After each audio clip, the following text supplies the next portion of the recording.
اللهم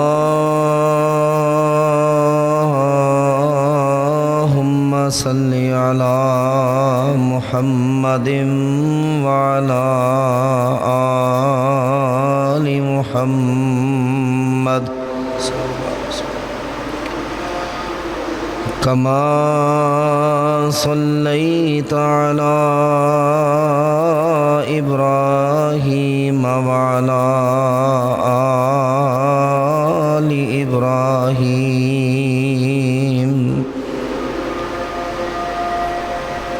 إنك حميد مجيد.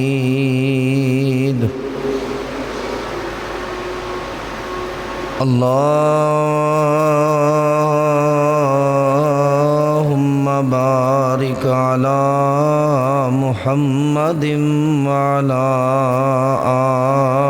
آل محمد صلى الله عليه وسلم كما باركت على إبراهيم وعلى آل إبراهيم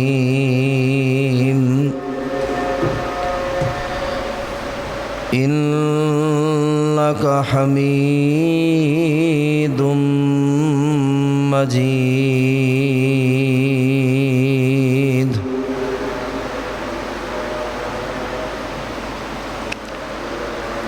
أما بعد فإن خير الحديث كتاب الله وخير الهدي هدي محمد صلى الله عليه وآله وسلم وشر الأمور محدثاتها وكل محدثة بدعة وكل بدعة ضلالة وكل ضلالة في النار.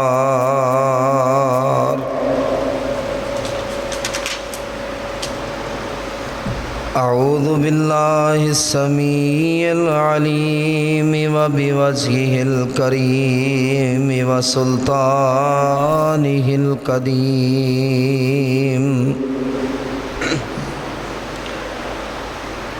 من الشيطان الرجيم. بسم الله الرحمن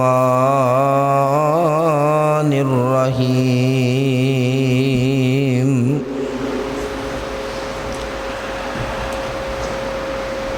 وَإِذْ يَرْفَعُ إِبْرَاهِيمُ الْقَوَاعِدَ مِنَ الْبَيْتِ وَإِسْمَاعِيلُ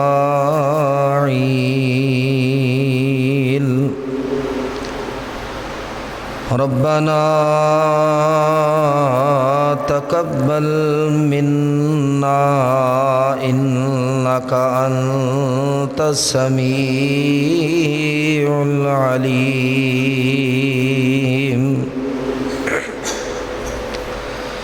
رَبَّنَا وَاجْعَلْنَا مُسْلِمَيْنِ لَكَ وَمِنْ ذُرِّيَّتِنَا أُمَّةً مُسْلِمَةً لَكَ وَأَرِنَا مَنَاسِكَنَا وَتُبْ عَلَيْنَا إِنَّكَ أَنْتَ التَّوَّابُ الرَّحِيمُ.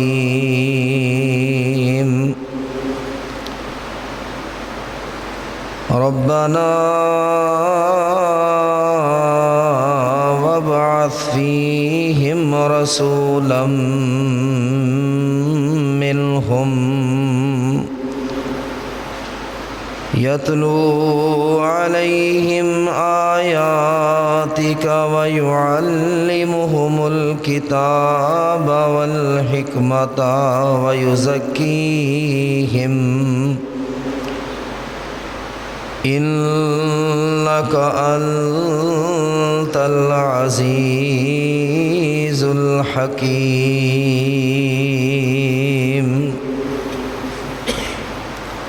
صدق اللہ العظیم۔ ہر قسم کی حمد و ثنا، تعریفات، تسبیحات، تحمیدات، تمجیدات، بڑائی، کبریائی، تنہائی، بادشاہی، شہنشاہی اللہ وحدہ لا شریک کی ذات اقدس و اکمل کے لائق ہے، جو ساری کائنات کی مخلوقات کا اکیلا حاجت روا ہے، پالنہار ہے، روزی رسا ہے، مشکل کشا ہے، حاجت روا ہے، ہمارے بگڑے الجھے معاملات کو سنوارنے اور سلجھانے والا ہے، ہمیں مشکلوں سے نکالنے والا ہے۔ حمد و ثنا کے بعد بے شمار لاتعداد ان گنت بے حد و حساب درود و سلام ہو احمد مصطفیٰ، منبع ہدیٰ، پیکر صبر و رضا، شفیع المذنبین، سید المرسلین، سید الانبیاء، سید الاتقیاء، امام الزاہدین، امام المجاہدین، خاتم النبیین، والی بطحہ احمد مصطفیٰ جناب حضرت محمد مصطفیٰ صلی اللہ علیہ وآلہ وسلم کی ذات گرامی پر۔ میرے عزیز بھائیوں، قابل احترام میرے بزرگ حضرات، معززات، محترمات، ماؤں اور بہنوں،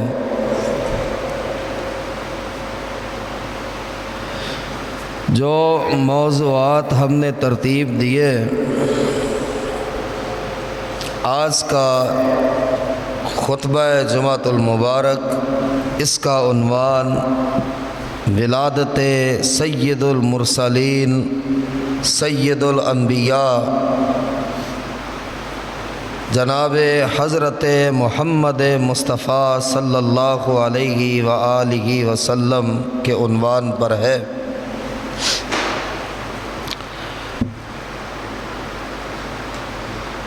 میں نے اس کی تیاری میں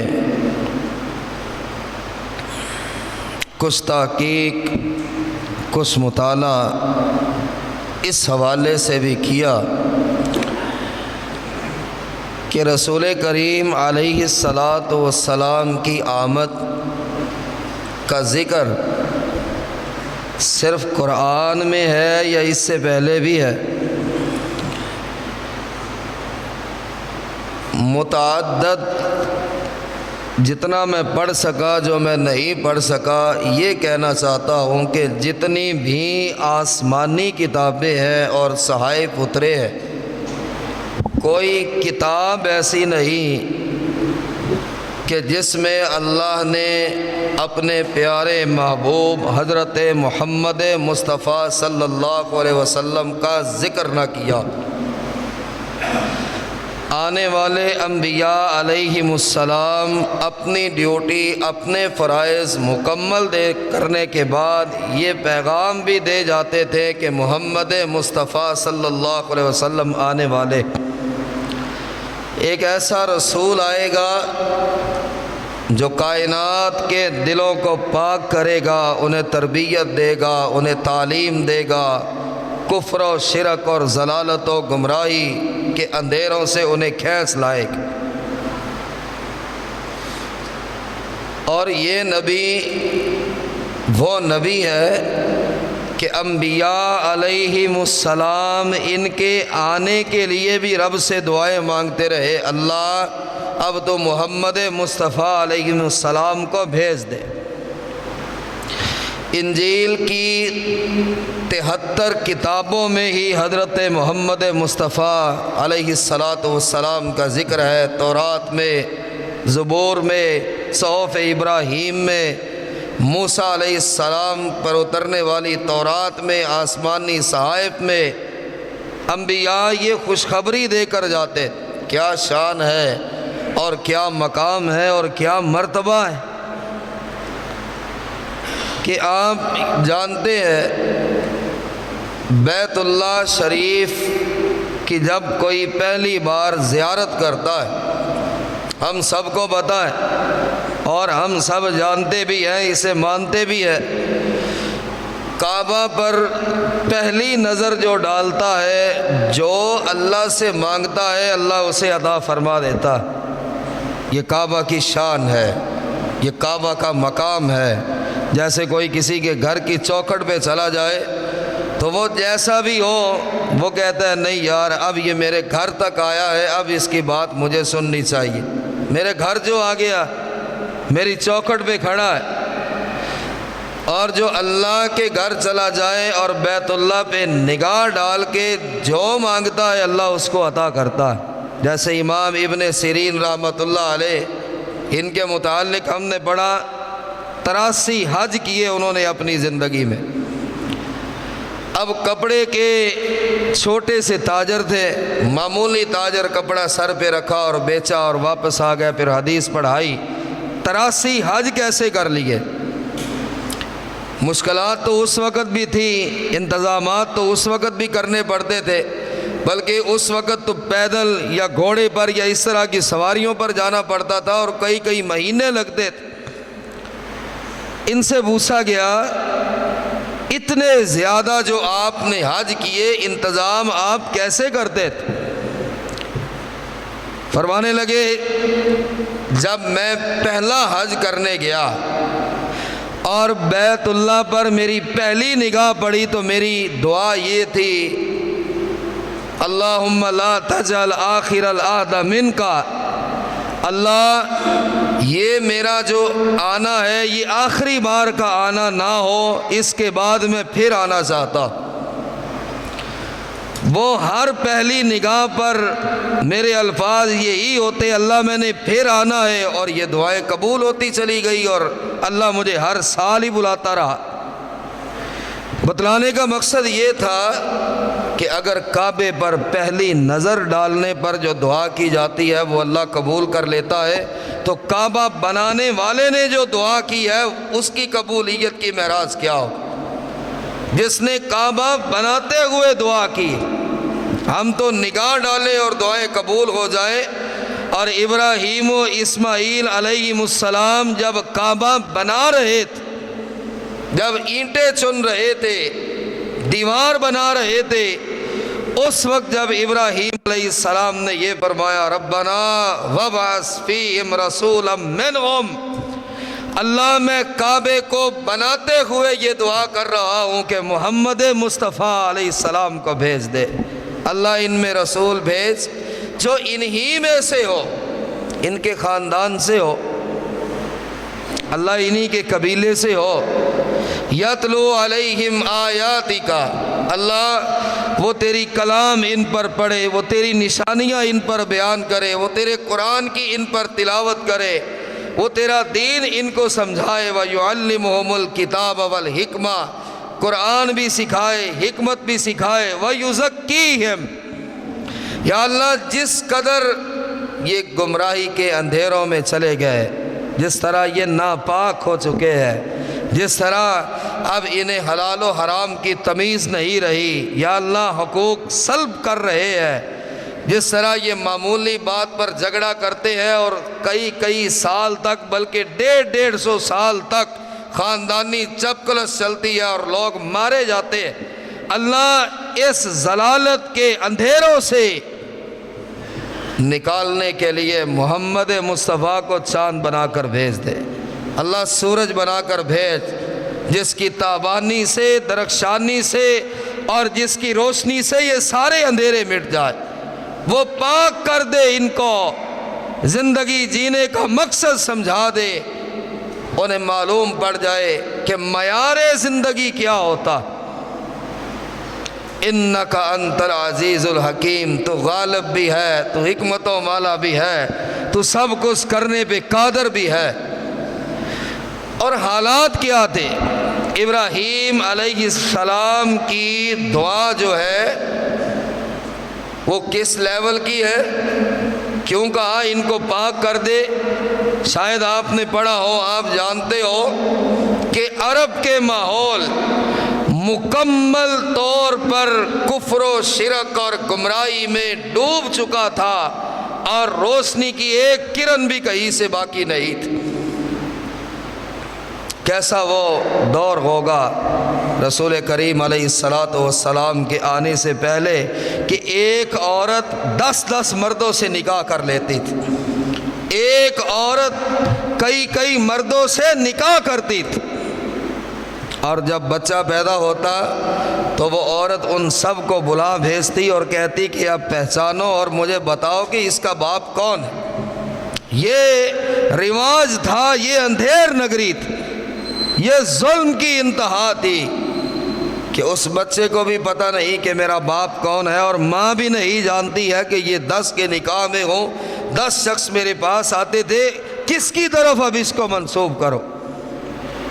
اس بچے کی زندگی کیا ہوگی، اس کا کریکٹر کیا ہوگا، اس کا اعتماد کیا ہوگا، وہ لوگوں میں جیتا کیسے ہوگا۔ اور عورتوں کو حیض آ جائے تو وہ اس قدر نفرت کرتے تھے کہ اسے کمرے میں بند کر دیتے تھے، نہ اس سے بات کرنی، نہ بلانا، نہ حال پوچھنا، نہ پانی اس کے ساتھ بیٹھ کر پینا، نہ کھانا مل کر کھانا، جیسے جانوروں جیسا سلوک۔ کھانا بھی بھیج دیا اس کمرے میں، پانی بھی پھینک دیا، اور جب تک وہ پاک نہ ہو جائے وہ باہر نہیں نکل سکتی تھی، وہ کسی سے کلام نہیں کر سکتی تھی۔ بلکہ معاشرہ اس حد تک گر چکا تھا کہ جیسے آج یورپ کی طرف آپ بھی الفاظ سنتے، عورت کو ایک ٹیشو پیپر کی طرح سمجھا جاتا ہے، استعمال کرو اور پھینک دو، یہی وہ ماحول تھا۔ یہ تو پاؤں کی جوتی ہے، استعمال کرو اور پھینک دو، کوئی قدر نہیں، وراثت میں کوئی حصہ نہیں، کوئی اس کے حقوق نہیں، کوئی اس کی عزت نہیں، کوئی اس کی آبرو نہیں، جو چاہے جب چاہے جس وقت چاہے اس کا مالک بن سکتا، اس کو ذلیل و رسوا کر سکتا۔ دل سے تو اس وقت آئیں تو نکلتی ہوں گی نا، ان بیٹیوں کے دلوں سے بھی اللہ وہ روشنی کب آئے گی، وہ نور کب آئے گا، وہ آفتاب کا طلوع کب ہوگا جو ظلم کے ان اندھیروں کو ختم کر دے گا۔ بچیوں کو زندہ دفن کیا جاتا، کوئی اگر عورت سے معمولی سا اچھا سلوک کر بھی لے لیکن اس کی شامت آ گئی اور وہ ماری گئی۔ اگر اس نے بیٹی کو پیدا کیا تھا، اگر گھر میں بیٹی کی پیدائش ہوئی، وہ اپنے چہرے کو کپڑوں سے ڈھانپ کر نکلتے تھے، شرم کے مارے، غیرت کے مارے۔ کوئی یہ نہ کہہ دے کہ تو کیسا آدمی ہے، تیرے گھر تو بیٹی پیدا ہوئی۔ بہت بڑا عیب تھا، بہت بڑی شرمندگی سمجھا جاتا تھا، اور سن بھی چکے ہوں گے متعدد بار بیٹیوں کو دفن کرنا بھی کوئی جرم نہیں سمجھا جاتا۔ ایک آیا تھا نا رسول اللہ صلی اللہ علیہ وسلم کے پاس، کہنے لگا اللہ کے رسول علیہ الصلاۃ والسلام، میں آپ کو بتانا چاہتا، آپ کے آنے سے پہلے حالات کیا تھے۔ اللہ کے رسول ان مجرموں میں ایک مجرم میں بھی ہوں۔ آپ کی بعثت سے پہلے یا رسول اللہ صلی اللہ علیہ وسلم 3 بار یا 6 بار اس نے کہا، رنگ اڑا ہوا، بال بکھرے ہوئے، چہرے پر زردیاں اور ہوائیاں چھائی ہوئی خوف کی وجہ سے، اے اللہ کے رسول علیہ السلام، میں نے ایک بہت بڑا گناہ کیا، بہت بڑا جرم کیا۔ اللہ کے نبی کیا وہ معاف ہو جائے گا؟ حضور میں نے اتنا بڑا گناہ کیا، اب آپ نے نبوت کا اعلان کیا، راستہ دکھایا، دین کی روشنی پھیلی، تو اب ہمارا ضمیر ہمیں کچوکے لگاتا ہے، جو پہلے کرتا رہا اس کا کیا بنے گا؟ حضور پہلے مجھے بتائیں میرا گناہ معاف ہوگا؟ آپ علیہ السلام نے فرمایا تو اتنا اصرار کر رہا ہے تو کیا کر آیا؟ دور تو اچ حالت کا تھا، نبوت سے پہلے کیا کر کے آیا؟ اے اللہ کے رسول علیہ السلام، میرے گھر میں بیٹی پیدا ہوئی، میں نے بیوی سے بات کرنا چھوڑ دیا، اس پہ بھی ظلم کرتا رہا، کھانا نہ کھلانا اور اس کی سہولیات اسے نہ دینی۔ اللہ کے نبی علیہ السلام بیٹی سے محبت تو تھی، دل تو مانتا تھا کہ یہ میری بیٹی ہے، جب باہر نکلتا تھا قریش کے لوگ سلام نہیں لیتے، چہرہ دیکھ کر دوسری طرح منہ کر لیتے تھے، یہ آیا ہے جس کے گھر میں بیٹی پیدا ہوئی اور 1 سال 2 سال یا 3 سال گزر گئے، ابھی تک بیٹی اس کے گھر میں ہی موجود ہے، نہ اسے قتل کیا ہے نہ اسے زندہ دفن کیا، یہ کیسا آدمی؟ حضور لوگوں کے تانے سن کر، لوگوں کے طنز کے تیر جب میرے سینے کے پار ہوئے تو میں نے ایک دن فیصلہ کیا کہ آج اسے زندہ دفنا دیتا، آج اسے دفنا دیتا۔ بیٹی کا ہاتھ پکڑا، اے اللہ کے نبی علیہ السلام، میری بیوی نے اسے تیار کیا، باپ اسے لے کر جا رہا ہے گھمانے پھرانے کے لیے، کسی مقصد کے لیے، تصور میں بھی نہیں تھا کہ یہ ہو رہا ہے، اور بیٹی میرا ہاتھ پکڑے مجھ سے باتیں کر رہی، اور میں دور چلا گیا جنگل میں۔ وہ جگہ میں نے دیکھی ہے مکہ المکرمہ میں جہاں بیٹیوں کو زندہ دفن کیا جاتا تھا، وہ جگہ میں دیکھ کر آیا۔ اے اللہ کے نبی علیہ السلام، میں زمین کھودتا رہا، بیٹی پوچھتی رہی کہ بابا یہ کیا کر رہے ہو، بلکہ میرے بدن پر پڑنے والی مٹی بھی وہ اپنے ننھے ہاتھوں سے اتارتی رہی کہ میرے باپ کے جسم پہ مٹی پڑ رہی۔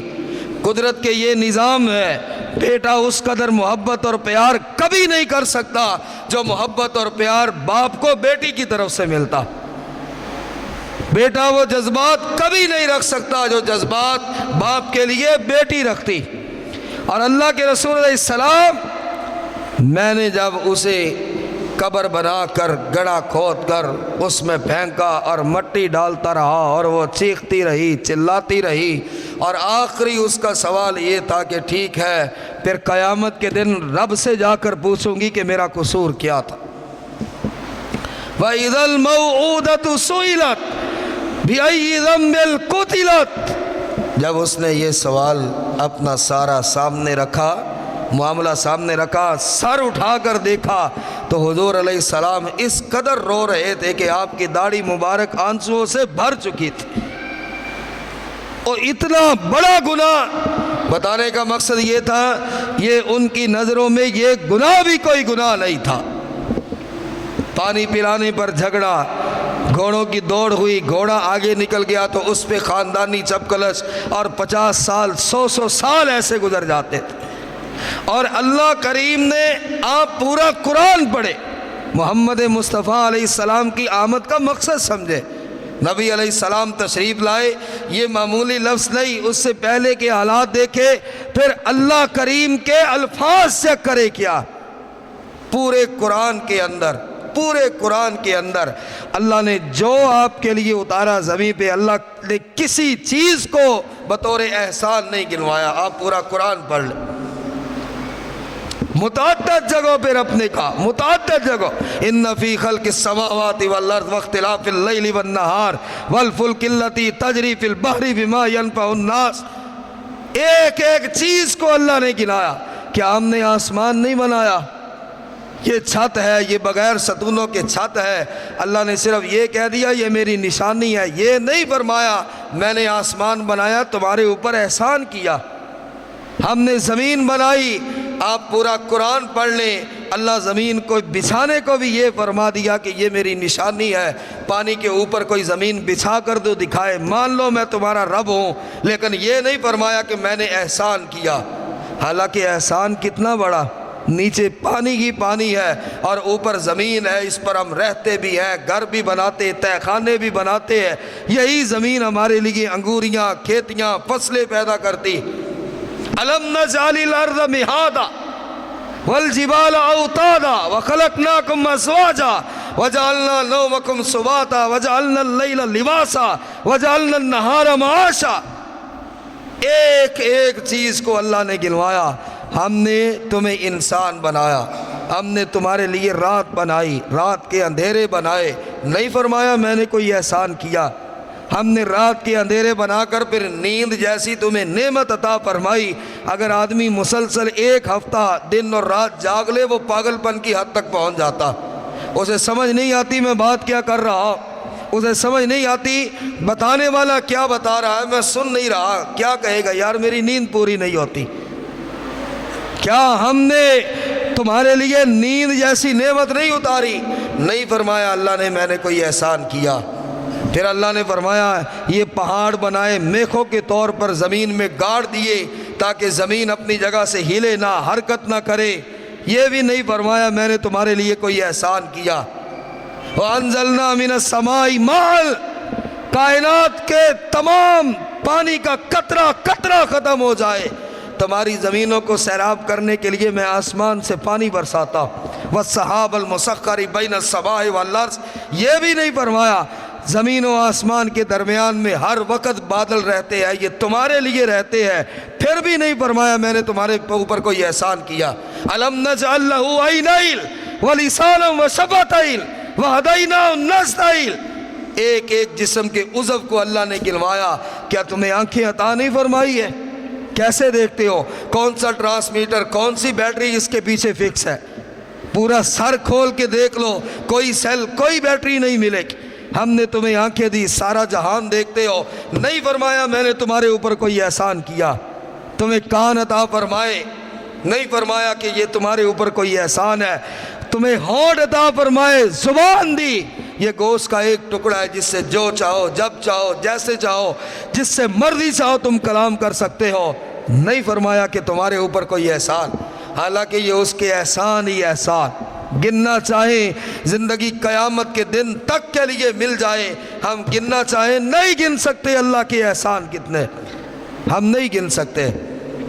لیکن ایسا کون سا وقت آیا کہ اللہ نے پوری کائنات کی نعمتوں کو ایک طرف رکھا، پوری کائنات کی چیزوں کو ایک طرف رکھا، اور اللہ نے سب سے پہلے لفظ احسان بولا ہے، پھر اس چیز کا ذکر کیا۔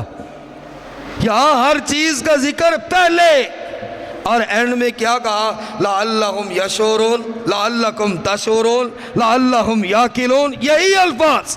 اور زمین کو دیکھو، آسمان کو دیکھو، کھیتوں کو دیکھو، فصلوں کو دیکھو، نہروں کو دیکھو، آگ کو دیکھو، دریاؤں کو دیکھو، شاید کہ تمہیں عقل آ جائے، شاید کہ تم سمجھ جاؤ کون ہے یہ نظام چلانے والا۔ ہر چیز کا ذکر پہلے کیا۔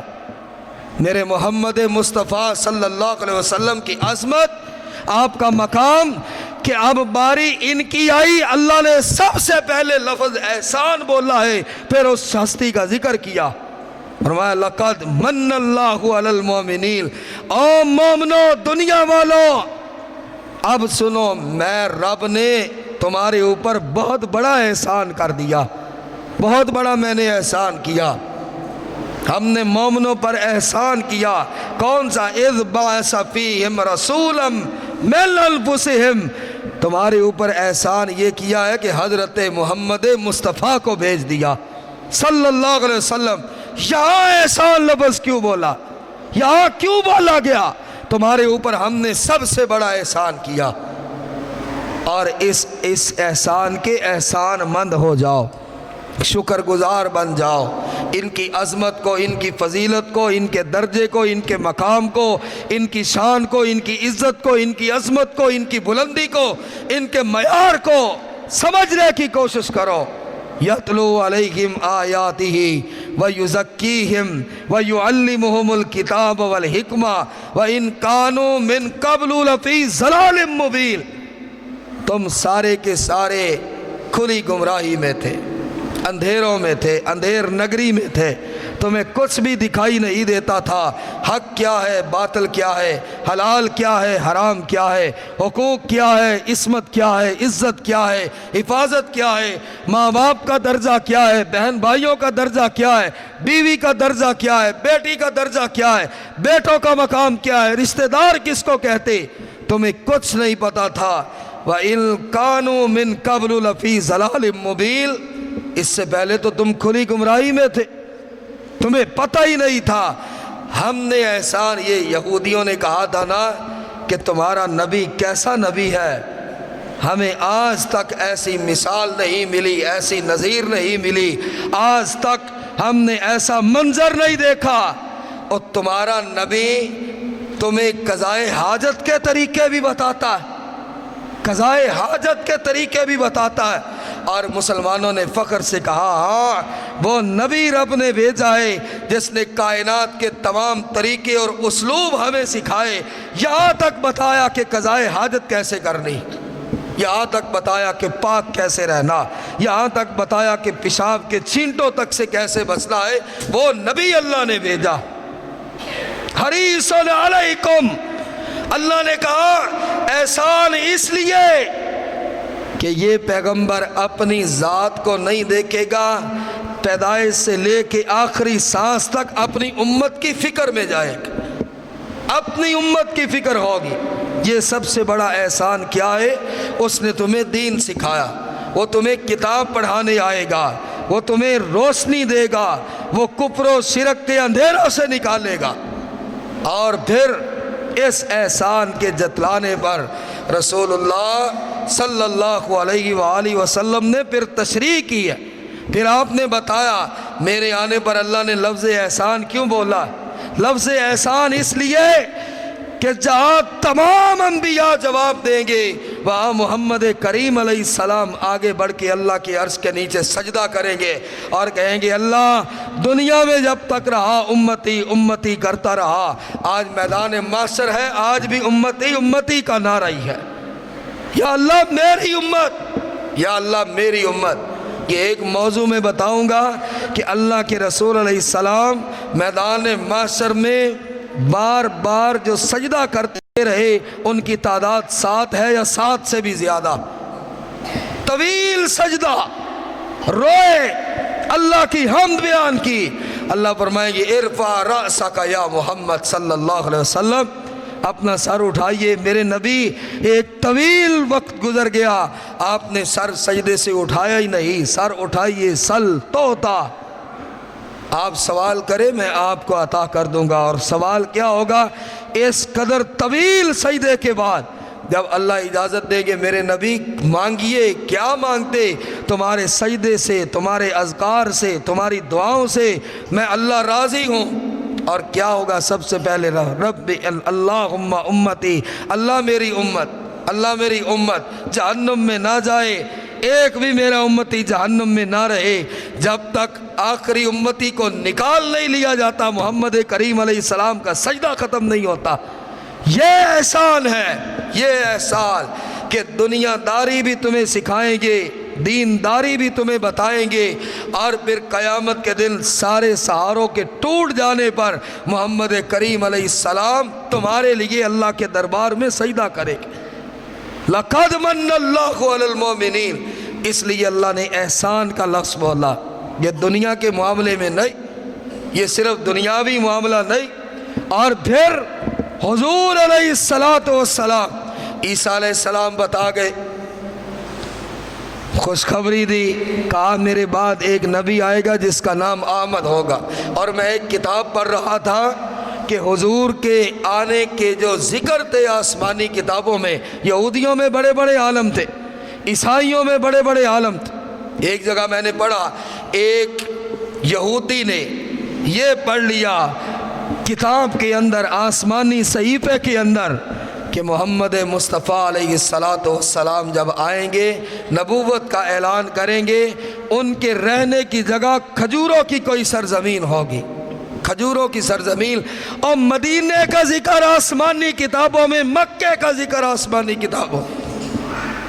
جس شہر میں آپ پیدا ہوئے، جس شہر میں آپ نے وفات پائی، ان شہروں کا ذکر بھی اللہ نے آسمانی کتابوں میں کیا۔ اور وہ یہودی عالم بہت نیک تھا اور سب کچھ اپنا بیچ باچ کر نکلا، اور مہینوں پہ سفر کرتا ہوا، ڈھونڈتے ہوئے، علامتیں پوچھتا ہوا مدینہ منورہ جا پہنچتا۔ یثرب اس کا نام تھا پہلا۔ اور مدینہ پہنچ کر جو سامان بچا کھچا سب بیچ دیا اور ایک جگہ پہ گھر لے لیتا ہے۔ کئی سال تک وہ اللہ کی عبادت کرتا رہا۔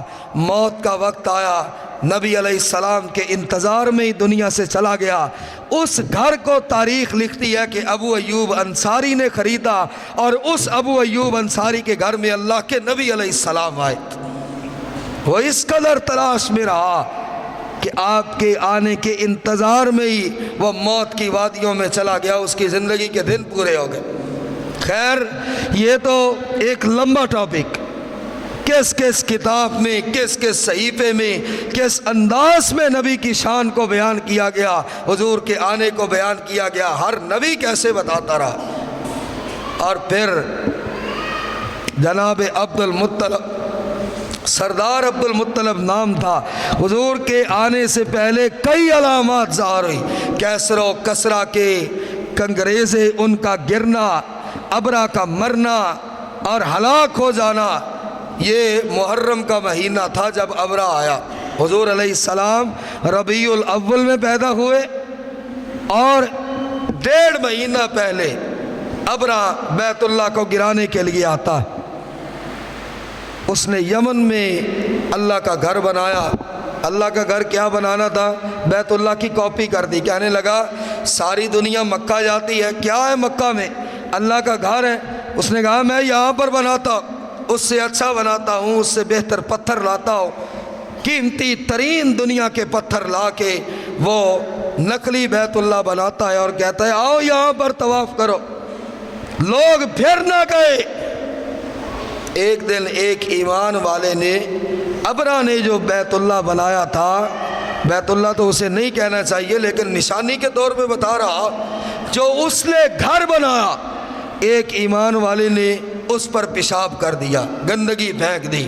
غصے میں آیا، جو میں نے بنایا اس پر گندگی پھینکی ہے، اب میں اللہ کے گھر کو نعوذ باللہ گرانے جا رہا۔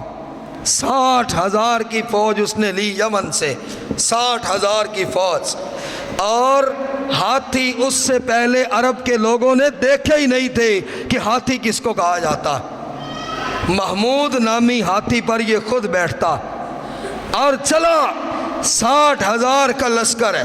مینا اور مزدلفہ کے درمیان جو لوگ گئے وہ جانتے ہیں، ایک وادی ہے اس کا نام وادی محصر ہے۔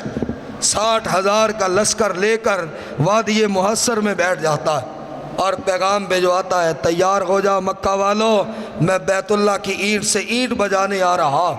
اب یہ تو رسول اللہ صلی اللہ علیہ وسلم کی آمد کے ایام ہیں اور آپ علیہ السلام دنیا میں آ رہے ہو اور کوئی بیت اللہ کی اینٹ کو بھی نقصان پہنچا جائے، یہ کیسے ہو سکتا؟ یہاں تو حضور نے نمازیں پڑھنی ہے، یہاں تو حجر اسود حضور نے اپنے ہاتھوں سے لگانا ہے، یہاں تو بیت اللہ کی ابھی تعمیر ہونی ہے۔ سردار عبد المطلب کو پتہ چلا 200 میرے اونٹوں کو ابرا نے پکڑ لیا اور اس کی فوج کے قبضے میں ہے۔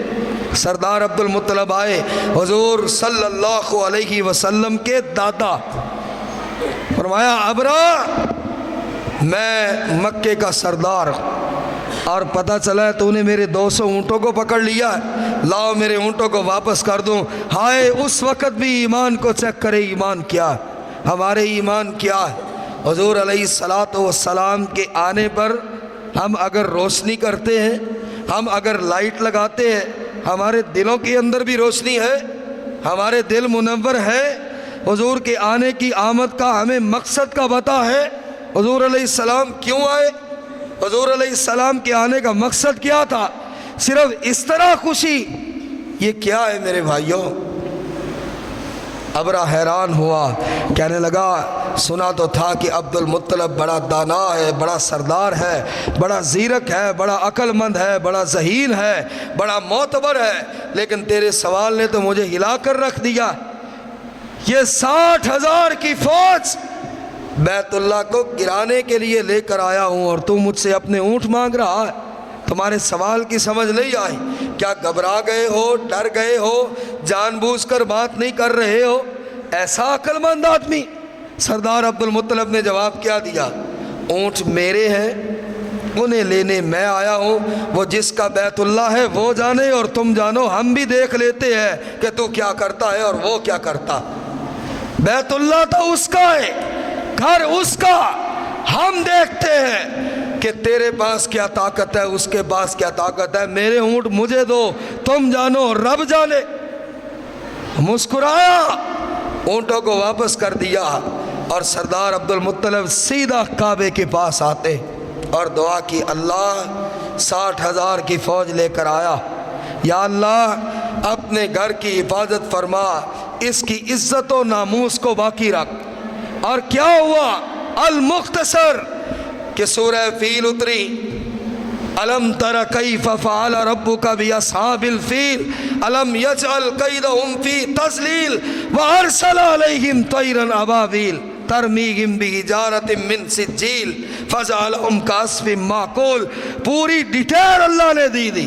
ابابیلوں سے کہا، ابابیلوں اتنا سا پرندہ ہے کہ اپنے پنجوں میں 2 کنکرے پکڑ لو، اب ان کے پنجوں میں جو کنکر آ سکتا ہے وہ ایک چنے کے برابر ہوگا یا چنے سے تھوڑا زیادہ ہوگا، بس اتنا ہی۔ اس کی چونچ دیکھ لے، منہ دیکھ لے اس کا کتنا ہے، اس کے منہ میں دال کے برابر ایک کنکر آ سکتا ہے، چنے کی دال کا ایک دانہ۔ اتنا کنکر جس ہاتھی پر پڑتا تھا یوں لگتا تھا جیسے بم بلاسٹ ہوا ہے اور ہاتھی کی ہڈی بھی نہیں ملتی تھی۔ جس انسان پہ پڑتا تھا وہ تباہ و برباد ہو جاتا۔ اللہ نے کہا دیکھا جو بیت اللہ کی طرف نگاہ غلط لے کر آیا ہے، ہم نے اس کا انجام کیا کیا۔ اور اسے مانا جاتا ہے کہ یہ سارے واقعات حضور علیہ السلام کی پیدائش سے پہلے اللہ دنیا کو بتا رہا تھا کہ محمد آنے والا ہے اور تم بیت اللہ کو نقصان پہنچا رہے۔ خیر، قاضی سید سلمان منصور پوری ان کی تحقیق کے مطابق پھر وہ وقت آیا، 9 ربیع الاول بنتا ہے۔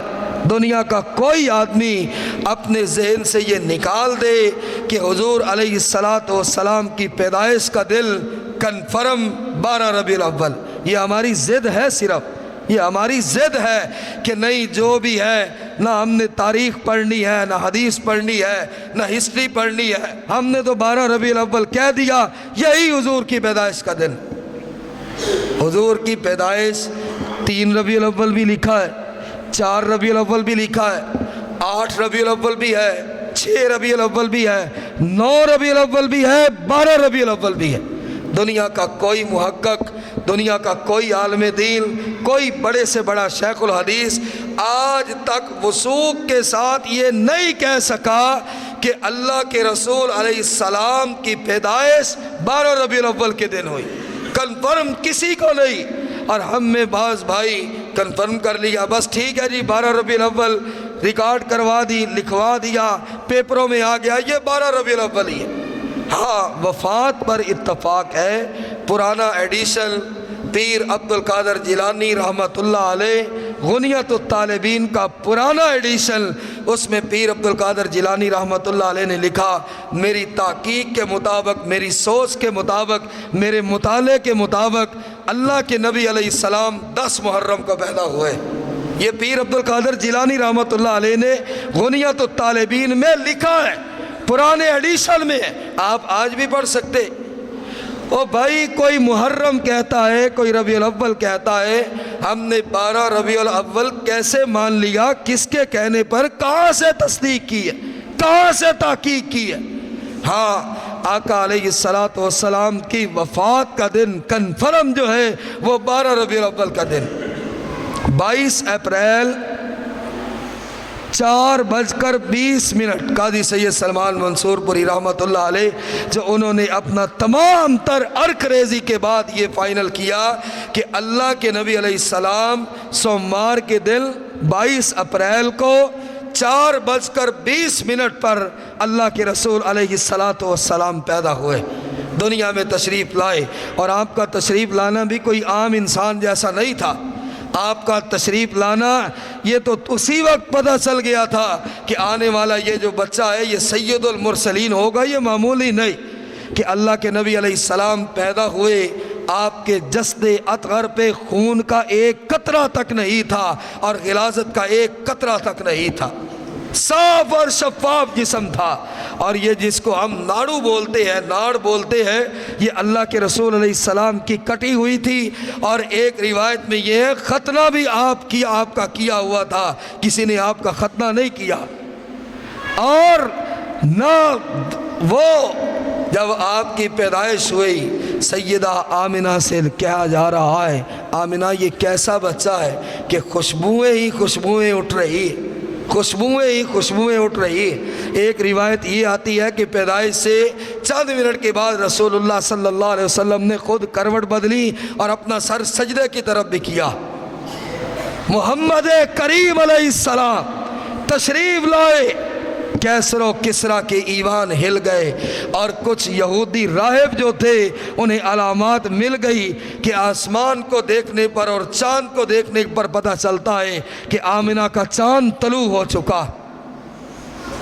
سیدہ آمنہ یہ فرماتی ہے کہ میں نے آپ کی پیدائش سے چند دن قبل یہ خواب دیکھا کہ آسمان کا چاند ٹوٹتا ہے اور میری گود میں آ گرتا ہے، اور مجھے پھر بتایا جا رہا تھا کہ وہ بچہ پیدا ہوگا جس کی عظمتوں کا کوئی مقابلہ نہیں کر سکتا، جس کے مقام اور مرتبے کا کوئی مقابلہ نہیں کر سکتا، بلکہ یہ اسی وقت ہی پتہ چل گیا۔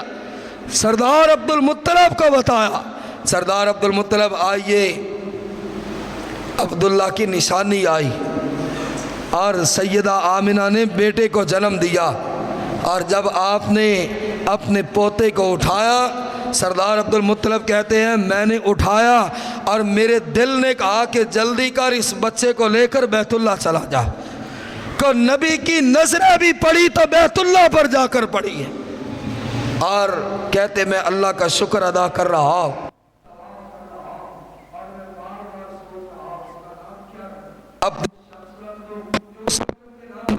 سورج کا بندہ عبد القمر رکھ دو، عبد النجم رکھ دو، عبد العزیٰ رکھ دو، کیا نام رکھو؟ پھر رب نے میرے دل میں ڈالا کہ اس کا نام ہو سکتا ہے تو محمد ہو سکتا صلی اللہ علیہ وسلم۔ اور قریش کے لوگ حیران رہ گئے، جب آئے مبارک دینے تو عبد المطلب گھر آئے، کہا بیٹی تم نے کوئی نام سوچا تو نہیں؟ ابا جان نام سوچا ہے، احمد نام رکھا ہے کہ کائنات میں جو سب سے زیادہ تعریف کرنے والا۔ کہا پھر میرے رب نے میرے دل میں نام محمد ڈالا ہے صلی اللہ علیہ وسلم، جس کا مطلب ہے قیامت تک سب سے زیادہ جس کی تعریف ہوگی وہ آمنہ کا لال محمد ہوگا صلی اللہ علیہ وسلم۔ اور آل قریش آئے، اب سردار اکٹھے ہوئے، مبارکباد دے رہے، عبد المطلب تجھے مبارک ہو، عبداللہ کی وفات کا تجھے بڑا دکھ تھا، اللہ نے گھر بچہ بھیج دیا اور تیری خوشیاں دوبالا ہو گئی، کیا نام رکھا؟ سردار عبد المطلب مسکرائے اور کہا میں نے اس کا نام محمد رکھا ہے صلی اللہ علیہ وسلم۔ سارے قریش کے لوگ حیران، کہنے لگے یہ نام تو آج سے پہلے ہم نے سنا بھی نہیں۔ عبد المطلب مسکرائے، کہا کائنات میں اس سے پہلے ایسا حسن بھی نہیں دیکھا ہوگا، کائنات میں اس سے پہلے ایسا بچہ بھی نہیں دیکھا ہوگا۔ سرداروں نے کہا عبد المطلب اس نام کی سمجھ نہیں آ رہی، تو کسی بت پہ نام رکھ دیتا، ہمارے خداؤں میں سے کسی خدا کے نام پہ رکھ دیتا، یہ کیسا نام ہے، آخر کیا دیکھا؟ سردار عبد المطلب آئے اور کہنے لگے تم سب سوال کر رہے ہو، ایک نے کہا مجھے سمجھ نہیں آئی، دوسرے نے کہا عبد الشمس رکھ دیتا، تیسرے نے کہا اس بچے میں ایسا ہے کیا جو نام محمد رکھا ہے صلی اللہ علیہ وسلم۔ سردار عبد المطلب مسکرائے، کہا ٹھہرو میں بچے کو لے آتا ہوں، تم اسے دیکھ لو، جو تمہارا دل چاہے وہی نام رکھ دینا۔ اندر گئے اور سید المرسلین صلی اللہ علیہ وسلم کو اٹھایا، باہر لے کر آئے، کہا آؤ قریش کے سرداروں ایک ایک نظر ڈالتے جاؤ اور نام مجھے بھی بتاتے جانا کہ کیا رکھنا چاہیے۔ اب سرداران قریش حضور کے چہرے کو دیکھتے، کوئی کہتا ہے ایسی آنکھیں میں نے زندگی میں نہیں دیکھی، کوئی ہاتھوں کو دیکھتا ہے کہتا ہے ایسے ہاتھ کائنات میں کسی کے نہیں، کوئی پاؤں کو دیکھتا ہے کہا ایسے پاؤں کائنات میں کسی کے نہیں، جو ہونٹوں کو دیکھتا ہے ایسے پاؤں ہونٹ ایسے کائنات میں نہیں، اور ہر سردار دیکھتا جا رہا ہے اور یہ کہتا جا رہا عبد المطلب نام محمد ہی جستا ہے، عبد المطلب نام محمد ہی رکھا جانا چاہیے صلی اللہ علیہ وسلم، جس میں کوئی عیب نہ ہو، جس میں کوئی کمی نہ ہو، جس میں کوئی کمی نکالی نہ جا سکتی ہو۔ کہا ہم نے اس پہ نظر ڈالتے ہی جو تعریف شروع کر دی، محمد کا مطلب ہی یہ ہے کہ جس کی تعریف کی جائے۔ انشاءاللہ آئندہ خطبہ جمعۃ المبارک یہاں سے ہی پھر آگے شروع کریں گے کہ اس کے بعد کے حالات کس طرف جاتے ہیں، اور پھر نبوت تک انشاءاللہ یہ ذکر اب چلتا رہے گا۔ حضور اکرم صلی اللہ علیہ وآلہ وسلم کے آنے کا مقصد کیا تھا، اسی پر انشاءاللہ یہ تمام خطبات ہوں گے۔ اللہ مجھے اور آپ کو عمل کی توفیق عطا فرمائے۔ وآخر دعوانا الحمدللہ رب العالمین۔